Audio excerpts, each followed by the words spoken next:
Hey everyone. So Scott and I were driving over here from Great Barrington. It seems like we've got a lot of Berkshire speakers and Berkshire this, that, and the other going on in this conference, which is great. I'm a new translate to the Berkshires. And I was telling him, I was like, Rita's put me on this panel of case studies and solutions. And I'm always sort of uncomfortable when people ask me, what should I be doing? You're so involved.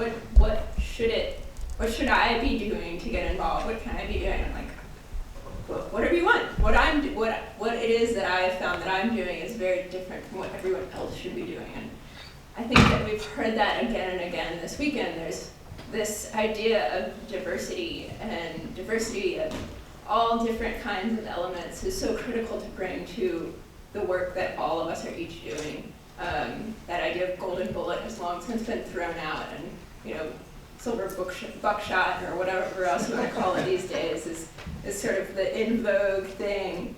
I have a biology degree, so I come at this with that lens of biology, of evolution, of the bifurcation of species through millions of years, to create the 8.7 million species we have today. That's incredible, and that's what gives our Earth that resilience and that vibrancy, and that diversity comes to bear in our species and in many different ways through our cultures.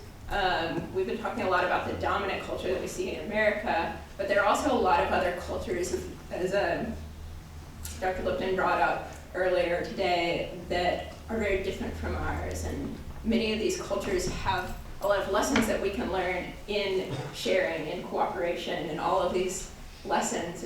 Traditional and indigenous cultures, how can we bring these voices into this conversation, bring them into this movement?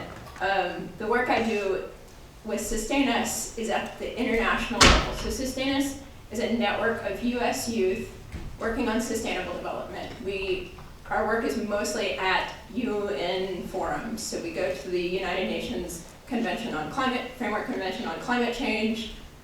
We've got a delegation of 30-odd, some young people going to the Rio Plus 20 conference, which we've heard a bit about, all of these different forums. And there, what we're doing is bringing in young voices and inserting them into this dialogue where there is a lack of diversity in age. There's also a lack of diversity in many other things. In most political discourses we see, especially here in the US, there's a lack of diversity in gender and also race.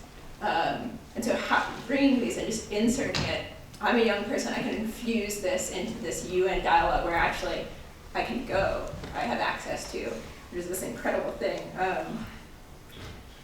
Going into that more in the work that SustainUS does, one of the things that I find so cool about our organization is that we bring together a very unique array of people. We just kind of throw out these applications and anyone can be a part of our organization, and it's a national network, but we get on these delegations this diverse range of people from policy wonks who have interned with the State Department or are just interested in tracking policy and getting into the nitty-gritty text, to people who are coming from grassroots environmental organizing experiences and are ready to run campaigns on why people in America need to care about Rio Plus 20, why young people need to be engaging around the Copenhagen climate negotiations and this, that, and the other. And then we also have, people who are specializing in communication, social media whizzes and bloggers who are just relaying a message out there.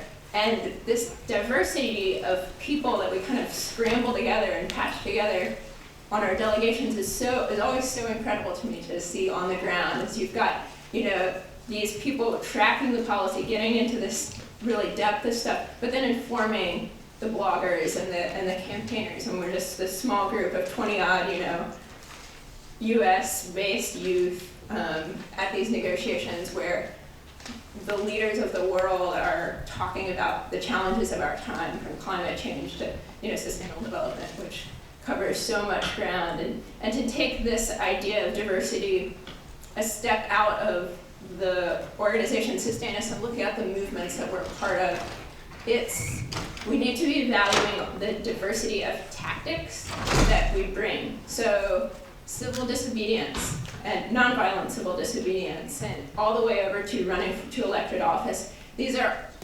different choices that people make, and they say that's the approach that I'm called to, and that is we need to empower that from our different places that we operate in.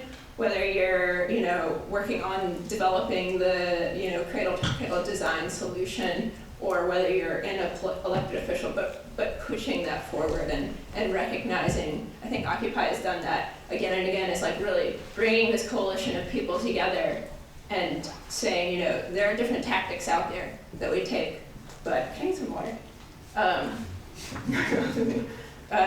But that is what we need to go after.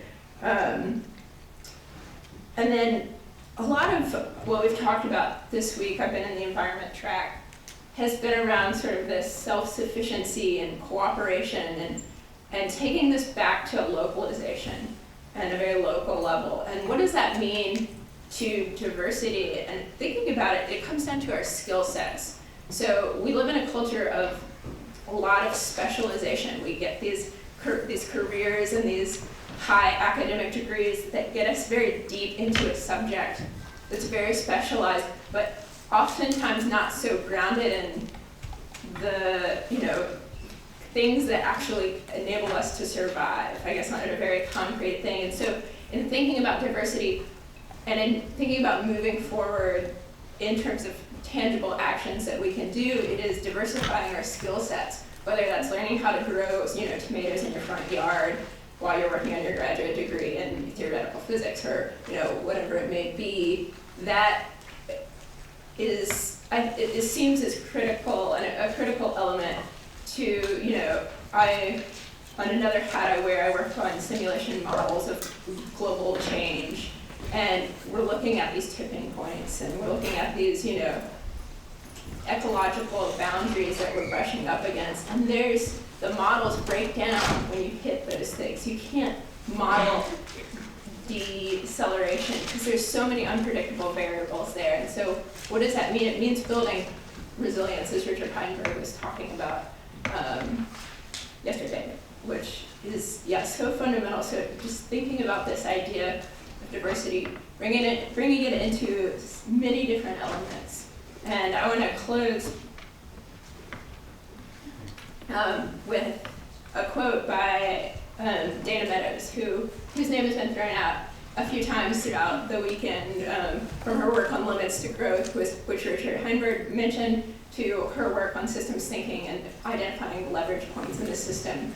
And one of the things that I am really inspired by Dana Meadows' work is that she was not only this, Harvard PhD grad in biophysics and an MIT professor and a Dartmouth professor and this, coming up with all these models, but then she was studying this stuff and then she brought it to bear in her life, and the way she lived her life was very deliberate, and she started a co-housing community in Vermont, which is still running today, Comp Hill, and she, practiced this very locally oriented lifestyle while communicating these global challenges. And sort of a quote from one of her books that I think is very sort of apt to this point we are at here in this conference and this point in time is, be patient with yourself as others of you and they confront the difficulty of changing the world.